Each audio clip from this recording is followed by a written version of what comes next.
ಶ್ರೀ ಗುರು ಬಸವಲಿಂಗಾಯ ನಮಃ. ಇಂದಿನ ಅಲ್ಲಮ ಪ್ರಭುದೇವರ ವಚನವಾಗಿದೆ. ನಾಮಮರೆಯ ನಾಚಿಕೆಯೊಂದು ಮೂಲ ಮರೆಯಲಡಗಿತ್ತು. ಬಲ್ಲೆನೆಂಬ ಅರುಹಿರಿಯರೆಲ್ಲರೂ ಅಲ್ಲಿಯೇ ಮರುಳಾದರು. ನೂಲ ಮಾರಿ ಹತ್ತಿಯ ಬಿಲಿಯ ಹೋದಡೆ ಅದು ಅತ್ತಲೇ ಹೋಯಿತು ಗುಹೇಶ್ವರ.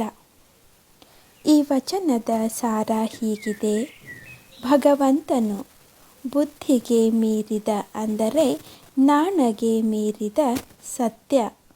ಅವನು ಮೋಹದ ಅಂದರೆ ನೂಲದ ಮರೆಯಲ್ಲಿ ಅಡಗಿರುವವನು. ತಾವು ತಿಳಿದವರೆಂಬ ಅರುಹಿರಿಯರೆಲ್ಲರೂ ಮೋಹಕ್ಕೆ ಮರುಳಾಗಿದ್ದಾರೆ.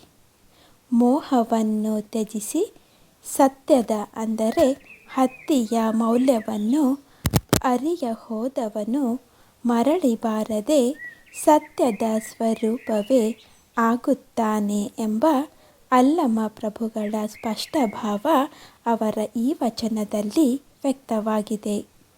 ಶರಣು ಶರಣಾರ್ಥಿಗಳು.